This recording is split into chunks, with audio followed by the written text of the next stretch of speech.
전성기 오늘 4부 감성 토크쇼 청춘을 깨워라 문을 엽니다. 요즘 단풍이 참 아름답게 물들어가고 있죠. 이 물들었다는 말, 이 계절에 참 잘 어울리는 낭만적인 말인 것 같습니다. 소리 소문 없이 그러나 때가 되면 당연하다는 듯이 아주 자연스럽게 옷을 갈아입는 이런 나뭇잎의 모습을 보면서 인생에 대해서 좀 또 새롭게 느끼게도 되고 또 많은 것을 배우게도 됩니다. 점점 더. 자, 여러분은 어떠신가요? 평범한 일상과 사물을 보면서도 늘 인생의 비밀을 발견하는 사람들이 있죠. 글쎄요. 감성이 워낙 넘쳐나는 분들이라서 그럴까요? 그 가운데 저는 또 특별한 직업인을 꼽자면, 직업인이라고 하니까 좀 딱딱한데 시인을 꼽을 수 있을 것 같아요. 감성이 유난히 풍부할 것 같은 시인들. 그들은 이 가을을 보면서 어떤 생각을 할지 또 궁금해지기도 했거든요. 그래서 오늘 이 시간에 가을 하면 떠오르는 시인, 그리고 국민의 시가 된 대추 한 알의 주인공 장석주 시인 자리에 모셨습니다. 안녕하세요. 안녕하세요. 네. 반갑습니다. 네, 제가 정말 반갑습니다. 네. 그냥 SNS 통해서 보고 TV 통해서 보고 이렇게 이제 또 라디오 통해서 듣고 그렇게 알았던 분을 직접 뵈니까요. 네. 굉장히 설레이기도 하고 왠지 저는 좀 위축됐어요, 지금. 그러실 필요 없습니다. 네, 왜냐하면 우리 장석주님은 이제 시인이기도 하지만 시집도 많이 쓰셨지만 책도 엄청 많이 쓰셨잖아요. 네. 네. 그 저는 저희 프로그램에 아주 훌륭한 게스트분들이 많이 오시지만 그 중에 특별하게 이렇게 이제 문학과 관련된 분들 오시면 더 위축돼요. 왜냐하면 네. 제가 책도 잘 안 읽고 그런 사람이라 이 글을 쓰시는 분들 앞에 있으면 왠지 좀 위축되긴 하는데, 그런데 또 그와 반대로 우리 장석주 시인님하고 이렇게 같이 있는데 참 편안해요. 네. 네. 저도 사실은 몇 년 전에 네. 방송 진행자로 라디오도 하시고 TV도 하시고 네. 거의 매일 날마다 네. 두세 시간씩, 그리고 스튜디오가 이렇게 그렇게 낯설지가 않은데 네. 오랜만에 와 보니까 조금 어리둥절하고 YTN 스튜디오가 엄청 크네요. 네. 제가 방송했던 데보다 훨씬 크고 네. 좀 웅장해서 네. 제가 오히려 조금 위축됩니다. 저희 YTN은요. 네. 아주 편안한 방송국이고요. 네. 저희 당신의 전성기 오늘은 아주 편안한 프로그램입니다. 네, 알겠습니다. 네, 자, 저를 정말 편안하게 해주셔서 정말 감사합니다. 그런데 제가 이제 감성이 넘치는 분들 가운데 이제 시인을 빼놓을 수 없다는 말씀을 잠깐 앞서서 드리긴 했는데, 우리 시인에게 가을은 좀 더 특별한 계절인가요? 너무 좋죠. 네. 요즘. 아무 가진 것이 없어도 뭔가 부자가 된 듯한 느낌이에요. 네. 가을이 뭔가 열심히 뿌리고 또 가꾼 것들을 수확하는 계절이라서 그런지 몰라도 네. 그리고 요즘 날씨 너무 환상적이잖아요. 그렇죠. 단풍이 네. 막 들고 네. 춥지도 않고 덥지도 않고 이런 계절에 제가 제일 좋아하는 일 중에 하나가 걷는 겁니다. 네. 산책하기에 최고로 좋아요. 네. 제가 서울에 살다가 몇 달 전에 파주로 이사했는데 네. 파주에 녹지가 굉장히 많아요. 그 단풍 든 그 숲길을 걷는 게 정말 내가 행복하구나 하는 느낌을 네. 그렇게 만끽하면서 날마다 한 2시간 이상씩 걷고 있습니다. 네. 걸을 때는 정말 다른 그런 잡생각이라고 하나요? 흔히 말해서. 네. 그런 생각이 별로 안 들고 정말 마음이 편해지는 걸 느낄 경우가 많아요. 저는 잡생각 많이 합니다. 그러세요? 역시 다르시구나. 역시. 시인은 다르세요. 네, 그 잡생각이라는 게 네. 제가 책을 거의 매일 책을 읽는데 네. 읽은 책들의 내용을 마치 초식 동물들이 다시 꺼내서 씹어서 소화시키듯이 그런 시간이거든요. 네. 걸으면서 읽었던 책의 내용들을 떠올리면서 제 나름대로 소화시키는 그런 시간이에요. 네. 그러니까 저만의 사색할 수 있는 그런 시간이기 때문에 그 시간이 또 더 소중하기도 하죠. 그렇네요. 자, 그런데 이 가을에 이제 또 남자분들이 가을은 남자가 타는 계절이다 이런 얘기를 흔히 하는데, 우리 장석주 시인님은 특별히 가을 타거나 그러지는 않으실 것 같아요. 않고요. 네. 요새 그 강연 다니느라고 참 바쁩니다. 네. 일주일에 뭐 한 두세 번씩 지방을 가서 네. 메뚜기도 한철이라고. 네. 네. 바쁜 중에는 뭐 사실 여러 가지 할 게 많아서 몸도 마음도 피곤하실 텐데 오히려 페이스북에도 글도 참 자주 남기시고 또 댓글도 일일이 다 달면서 이렇게 많은 분들과 소통도 원활하게 하시잖아요. 네. 그러시면서 또 책도 올해는 7권을 내신 걸로 제가 알고 있는데 뭐 특별한 비결이 있으세요? 제가 하는 일이 네. 제 직업이 전업 작가입니다. 네. 그러니까 새벽 4시에 일어나서 글을 쓰기 시작해서 네. 하루에 8시간 이상씩 글을 쓰고 책을 읽거든요. 네. 그러면 그 내용물이 남으니까 그 내용물을 다른 사람과 공유하기 위한 방식으로 SNS를 이용하는데 SNS를 시작한 지 특히 페이스북이라는 네. 걸 시작한 지는 한 서너 달밖에 안 됐어요. 네. 제가 올리는 글은 굉장히 긴 글인데 다행히 그걸 읽으시는 분들이 네. 좋아요를 막 눌러주시고 네. 댓글을 달아주시니까 뭔가 그 메아리가 저한테 이렇게 오는 네. 이게 서로 소통하고 공감하고 있다는 느낌이 들어서 네. 저도 용기를 내서 네. 더 거의 매일 페이스북에 제가 쓴 글들을 네. 올리고 네. 또 그분들의 반응을 통해서 제 글을 다시 객관해서 보는 그런 시간이 되고 있죠. 네. 그 마음이 전해지는 것 같아요. 그 네. 소통과 공감이라는 거에 어느 분이 그러시더라고요. 한자로 공통적으로 들어가 있는 게 마음심이라고. 네, 그래서 서로 마음을 나누는 게 소통과 공감이다라는데 그런 이제 글을 통해서 서로 마음의 교류를 하시는 거잖아요. 네, 그렇습니다. 네, 그래서 많은 분들께 이제 또 심리적인 위안도 주시고 또 희망도 주시는 것 같아요. 네. 네. 아마 제 나이가 이제 뭐 장년층을 넘어서는 이제 그런 나이인데 이렇게 그 댓글을 남겨주신 분들을 보면 제 나이대와 비슷한 시기의 분들이 네. 굉장히 적극적으로 댓글을 남겨주시는 것 네, 같아요. 네. 아마 공감하는 게 좀 크다는 얘기겠죠. 그렇겠죠. 왜냐하면 제 글에서 제가 날마다 살면서 느끼는 그런 감정들, 부딪히는 그런 일상 이런 것들을 또 조촐하게 사색하면서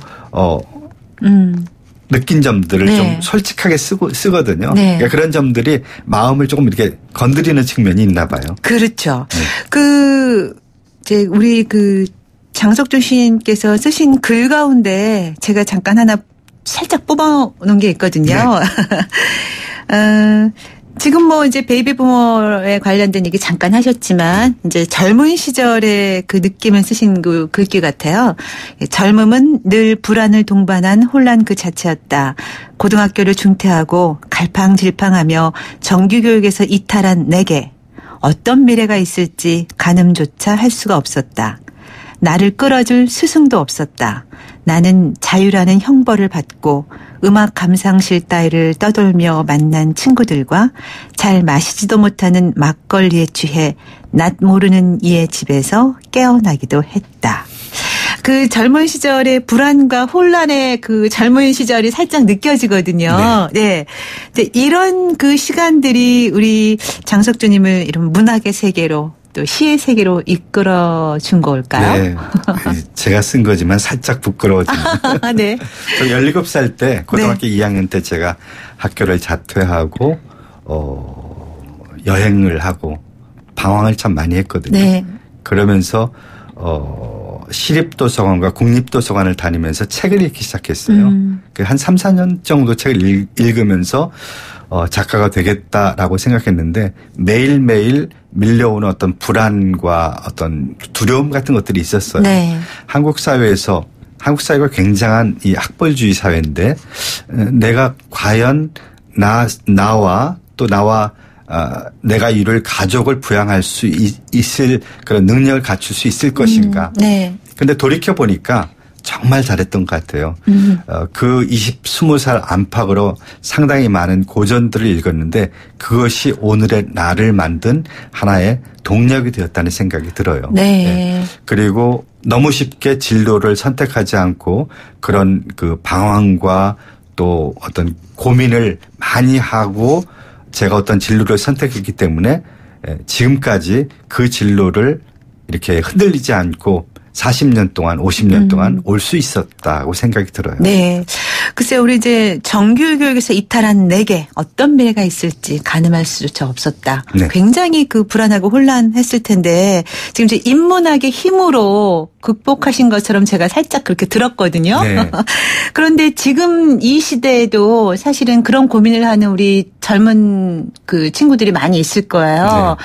대학 입시에 시달리고 학교 못 가면 어떡하지라는 고민들도 많이 하고 취업이 안 되면 내 인생은 어떻게 되는 건가 하는 스스로가 아직은 젊음에도 불구하고 나 스스로가 패배자라는 인식을 하는 그런 젊은이들이 주변에 사실은 있어요. 맞습니다. 예. 근데 그런 젊은이들께 어떤 말씀을 해주고 싶으신지. 어제도 사실은 그 하나고등학교라는 데 가서 네. 2시간 강연을 하고 왔는데. 아주 공부 잘하는 학생들 아니에요? 아주 공부 잘하는 학생들. 네. 네. 예, 전교생들 모은 강당에서 네. 강연했는데 그 대학 강연도 많이 갑니다. 네. 대학에도. 다음 달에도 뭐 어느 대학 가는데 그 결국 가지 않은 길에 대한 두려움이 크기 때문에 이미 많은 사람들이 갖고 검증된 길을 가려고 해요. 똑같은 네. 길을. 네. 그러다 보니까 한국 사회가 굉장히 경쟁이 치열하게 되죠. 그래서 실패하고 낙오하는 것에 대한 두려움들이 참 큰데 저는 오히려 남이 가지 않은 낯선 길을 좀 가보라라는 얘기를 많이 합니다. 네. 그래서 물론 시련과 고난이 따르겠지만 그 길을 감으로써 더 큰 열매와 또 그 성취감을 느낄 수 있다고 생각을 하거든요. 네. 그래서 남이 가기 때문에 그 길을 가지 말고 내가 가장 좋아하고 행복할 수 있는 길을 찾아서 가라라고 저는 얘기를 하고 싶어요. 네. 그런 면에서 사실 제가 볼 때 한국 사회가 지나치게 학력 인플레 사회라고 생각을 해요. 네. 자기가 하는 그 업종에 비해서 지나치게 높은 학력을 얻는다는 거죠. 네. 그러니까 거기에 사실 시간과 비용이 투자되거든요. 네. 그 시간과 비용이 어쩌면 낭비되는 것인지도 모른다는 생각이 들어요. 그것을 자기가 좋아하는 일을 하고 하는데 더 투자를 한다면 더 훌륭한 사람이 될 수 있다고 생각을 합니다. 네. 대학에서도 제가 한 7, 8년 정도 강의를 했는데 놀란 게 제가 강의한 학과가 문해창작과인데 10명 중 7, 8명이 9급 공무원 시험 준비를 해요. 네, 네. 그러니까 근데 그 많은 학생들이 그렇거든요. 공무원이 안정된 직업이기 때문에 그걸 하는데 저는 그렇게 한쪽으로 이렇게 쏠림 현상이 우리 사회에 지나친 그 현상이 아닌가. 그러니까 자기에 대한 성찰, 네. 자기를 돌아봄이 좀 없이 남들이 다 가는 또 쉬운 길을 가려는 이런 세태를 반영하는 것 같아서 네. 그런 점이 저는 좀 씁쓸합니다. 네. 젊은이라면 과감하게 자기 길을 도전하고 개척하는 그런 길을 좀 갔으면 좋겠어요. 네. 자기만의 길을 만들어가는 거. 네. 예. 그거는 이제 젊음이라는 게 있기 때문에 그렇죠. 젊기 때문에 도전하고 그렇게 이제 용기를 낼 수 있을 텐데 실패해도 네네. 다시 일어날 수 있는 기회가 여러 번이 있다는 거죠. 그런데 그 대목에서 이제 중년들의 경우에는 사실 살짝 겁이 나거든요. 중년은 실패라는 자체가 엄청 두렵고 그렇죠. 정말 실패하면 일어나기가 힘이 빠져서 일어나기가 쉽지가 않아요. 네.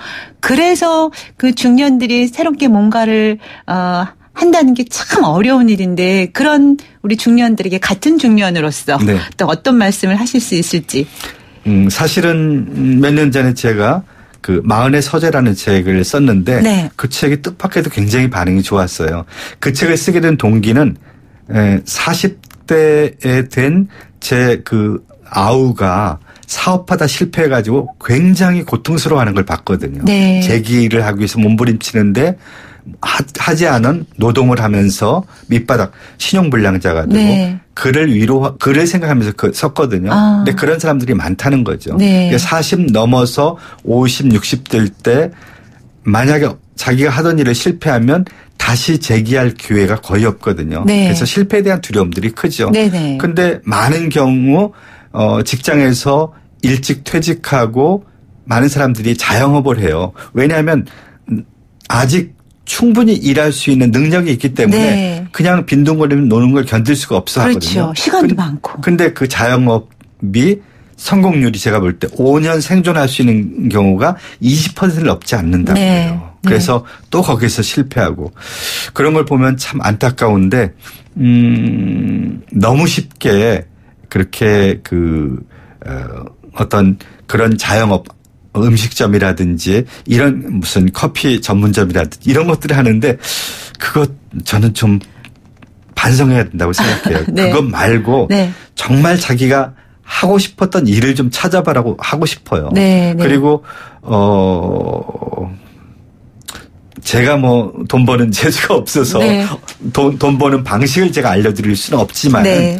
오히려 그 나이가 되면 지금까지 살아온 삶을 성찰하는 그런 자세가 필요하고요. 네. 무슨 일을 선택할 때는 정말 신중해야 된다고 생각해요. 그렇죠. 왜냐하면은 이제 기회가 많지 않기 때문에 그런 의미에서 저는 인문학 책을 좀 많이 읽어보라고 권하고 싶어요. 네. 네. 자기 성찰력을 키우고 또 자기 선택에 대해서 흔들리지 않을 수 있는 그런 어떤 논리적 뒷받침을 스스로 생각하는 힘에서 나오거든요. 네. 근데 많은 경우에 그런 주체적으로 생각할 수 힘이 약하면은 부안의동한다는 거죠. 주변에서 무슨 일을 거기를 이렇게 귀를 기울이고 따라간다든지 그러면 실패할 확률이 많다는 거죠. 네.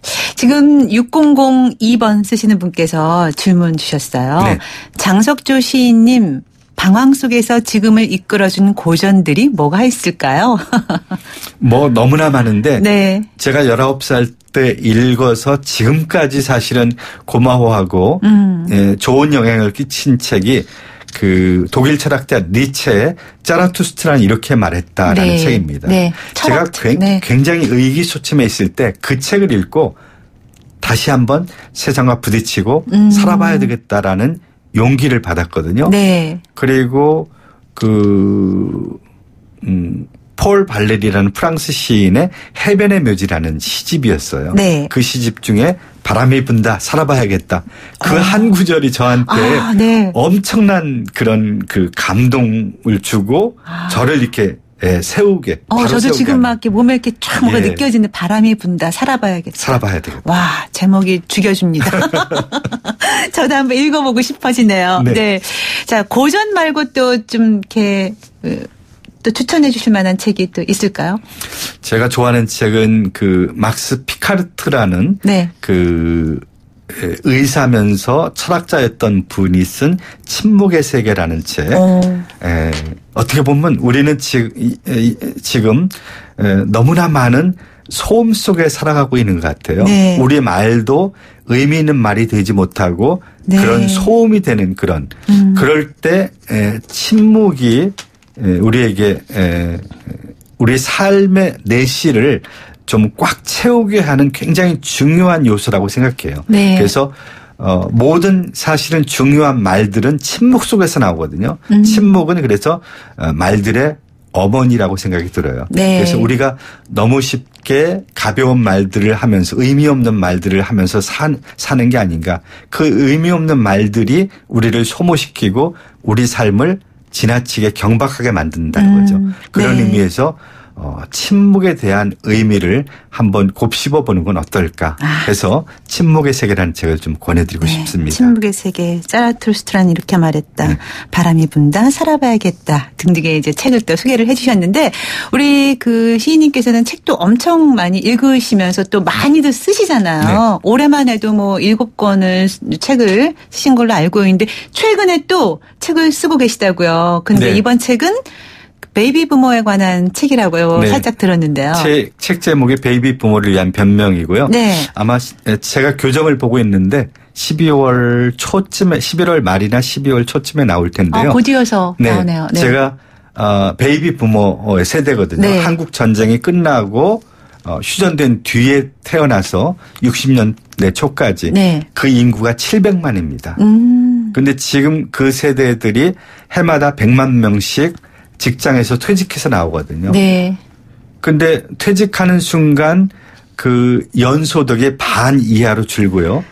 덩달아서 삶의 질도 떨어져요. 네. 그래서 무엇을 해야 될지 갈팡질팡하는 분들이 참 많거든요. 그렇죠. 네, 저는 그분들에게 이제야말로 자기가 생업을 위해서 가족들을 위해서 희생하느라고 자기가 하지 못했던 일들을 좀 한번 해보라고 생각해 네. 권하고 싶어요. 네네네. 그래서 만약 그림을 그리고 싶었다면 그림을 한번 그려본다든지 도서관에 가서 철학책이나 시집을 한번 읽어본다든지 혹은 자기가 이제까지 살아온 삶을 노트를 사서 한번 자서전을 한번 써보는 것도 참 좋다고 생각이 들어요. 네. 근데 그런 것들이 사실은 갑자기 해야지 한다고 해서 갑자기 하루아침에 되는 게 참 아니잖아요. 쉽지가 그렇죠. 않아요. 맞습니다. 특히 우리 베이비 부모 세대 같은 경우에는 이제 우리나라 근현대사를 같이 하면서 이렇게 많은 경험들도 했고 또 동시에 또 잘 살아오는 이 시대까지 혜택도 많이 봤다고도 볼 수 있지만 그런 가운데 어떤 면에서는 참 자기 자신을 잃어버리고 살아온 세대가 아닌가 싶은 맞습니다. 생각이 저도 들거든요. 네. 저는 아직 뭐 그 세대까지 가기는 싫지만.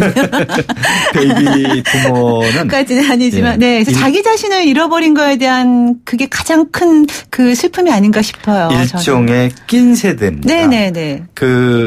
저희 세대는 그 부모들을 다 공양을 했거든요. 부모를 모시고 그리고 자식들을 다 건사하고 키우고. 근데 제 주변의 친구들을 보면 자식들이 지금 막 혼사를 하거든요. 결혼하는 네. 아들, 딸들이. 근데 그 결혼하는데도 큰 몫을 떼어준다는 거죠. 이제 그러면 안 되는데. 그리고 자식들에게는 정작 그런 자기네들이 했던 것과 같은 공양을 받지를 못해요. 네. 그런 면에서 낀 세대고 사실은 베이비 부모 세대는 한국의 이런 경제 성장에 어떤 굉장한 중추 역할을 담당했고요. 네. 그리고 우리나라가 민주화가 되는데도 일정 기여한 부분이 있고. 네. 그런데 자기가 한 것에 대한 그런 결과물, 열매를 충분히 보상받지는 못했다고 생각해요. 네. 더군다나 이 세대가 40대 되었을 때 IMF를 맞으면서 네. 강제 퇴직당한 사람들이 참 많아요. 그래서 인생이 나락으로 떨어지고 또 뭐 부도를 사업하던 사람 부도를 겪고 직장인들은 실직 상태를 겪고 그래서 그런 우여곡절들이 참 많죠. 네. 그래서 저희 세대에 대한 어떤 위로가 좀 많이 필요하지 않을까. 그래서 이제 이번에 그 책을. 네, 그래서 저 자신의 살아온 인생을 돌아보면서 저와 같은 세대들이 앓고 있는 어떤 그런 것들을 한번 공감하고 소통해보자는 뜻에서 그 책을 쓰게 되었죠. 네. 베이비 부모 세대들이 사실은 이제 뭐 자식과 또 부모와 또 그러니까 가족을 위해서 열심히 살아봤지 정작 자기 자신의 꿈이 뭔지도 모르고 내 꿈이 뭘까? 꿈을 위해서 나는 무엇을 할까를 생각하지 못했기 때문에 이제 더 허탈감이 커질 수 있을 것 같아요. 네. 살면서. 아까 얘기했듯이 자기를 잃어버린 세대예요. 네. 가족과 남들을 위해서 열심히 살았는데 결국 자기를 돌아보고 자기를 돌보는 일은 조금 소홀했다는 거죠. 네. 그런 면에서 뭔가 인생의 어떤 지금 끝자락에 서 있는데 굉장히 공허감을 많이 느낀다는 거죠. 네. 그래서 지금이야말로 자기의 돌봄의 시간을 좀 많이 가지라고 저는 말하고 싶어요. 네. 저희 방송에 지난 한 번에 이제 서울대 성우근 교수가 나오셔서 베이비 부모들이 개인의 공공성을 회복해야 된다라고 말씀도 하셨거든요. 우리 장석주 시인님께서는 베이비 부모 세대가 회복해야 할 것들이 무엇이라고 생각을 하십니까? 저도 그 말에 일정 부분 동의하는 부분이 있는데 네. 어떻게 보면 저희 세대는 사실은 전후에 태어나서 한국이라는 우리 나라가 지구에서 최빈국 중에 하나였어요. 그러니까 어떤 가난의 평등을 겪은 세대죠. 그래서 물질적 그런 궁핍에 대한 압박 이런 것들을 많이 느꼈어요. 네. 그리고 가족을 부양해야 된다는 그런 어떤 유교주의의 이념이 내면화되고 있는 세대고 그래서 공공성에 대한 인식이 어떻게 보면 조금 모자랄지도 모릅니다. 네. 근데 사람은 사람 사이에 있을 때 비로소 사람이거든요. 그러니까 남들과 공감하고 남들과 더불어 함께 살아야 되지 자기 혼자 행복할 수는 없어요. 행복이라는 것은 더불어 함께 누리는 것이거든요. 네. 그런 면에서 사회라든지 그런 공공성에 대한 그 인식과 이해의 폭을 좀 넓히려는 노력도 좀 필요합니다. 네. 어떻게 보면 우리 세대는 가족주의에 매몰되어서 내 식구들, 내 자식들을 위해서만 열심히 일한 측면도 조금은 있거든요. 네. 저 자신의 경우는 그렇습니다. 네. 이제 우리 그 흔히 말하는 베이비 부머 세대 또 조금 덜게는 50 플러스 중장년층 40대 이후 도 뭐 포함될 수 있겠죠. 요즘에는. 근데 이제 아날로그 시대에서부터 디지털 시대까지 쭉 경험을 해왔고요. 또 정치적으로나 문화적으로나 아주 다양한 그 경험들을 많이 해온 이 50 플러스들 이제 뭐 개인의 공공성 회복에도 좀 주력해야 된다고 말씀하셨지만 자신을 찾는 방법, 자신도 어떻게 찾아야 되며 또 자신을 찾아 나가는 과정에서 이 시대에서 또 사회인으로서 어떤 역할을 감당해내야 될까요? 저는 그 가족주의에 지나치게 매몰되어 있다. 그러니까 아까 말씀하신 자기 자식들을 잘 되라고. 그건 물론 부모의 당연한 책임과 의무이기도 하지만 네. 이제는 거기서 조금 벗어나서 나를 돌보는 시간을 좀 갖고 또 함께 이 동시대를 살아가는 사람들에 대한 관심도 좀 가져라고 저는 생각합니다. 네. 좀 말씀드리고 싶어요. 네. 자, 시간이 참 촉박하네요. 늘 아쉽습니다. 네.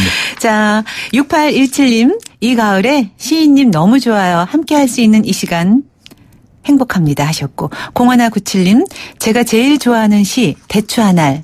힘들고 어려운 시간 보낼 때 대추 하날 시 보면서 마음을 다잡았습니다. 2514님, 베이비 부머의 변명 출간일이 기다려집니다. 라고 이제 우리 팬들이 문자를 보내주셨는데요. 이 대추 하날 정말 유명하시잖아요. 네. 저희 길 가면서도 다 볼 수 있게끔 강단을 가면은요. 자, 우리 마지막으로 50 플러스들에게 위로가 될 수 있도록 우리 대추 하날 직접 우리 시인님께서 낭독해 주시는 것으로 이 시간을 좀 마무리할까 합니다. 괜찮을까요? 시를 제가 안 가지고 왔는데 네. 일부만 제가 읽어드릴게요. 네.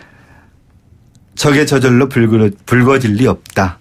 저 안에 태풍 몇 개, 저 안에 벼락 몇 개. 네. 네. 또 저 안에 천둥 몇 개 그런 것도 있죠. 적의 저절로 둥그러질 리는 없다. 네. 이게 8줄짜리 시입니다. 네. 오늘 이렇게 해서 이 계절 가을에 어울리는 장석주 시인과 함께 이야기 나눠봤습니다. 아유, 감성이 넘치는 이야기 잘 들었습니다. 고맙습니다. 고맙습니다.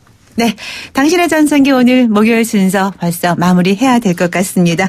오늘 끝곡으로 전인권의 산호라면 띄우면서 저는 물러갈게요. 내일 아침 10시 20분에 다시 오겠습니다. 지금까지 김병숙이었고요. 여러분, 오늘이 가장 젊은 날입니다. 산호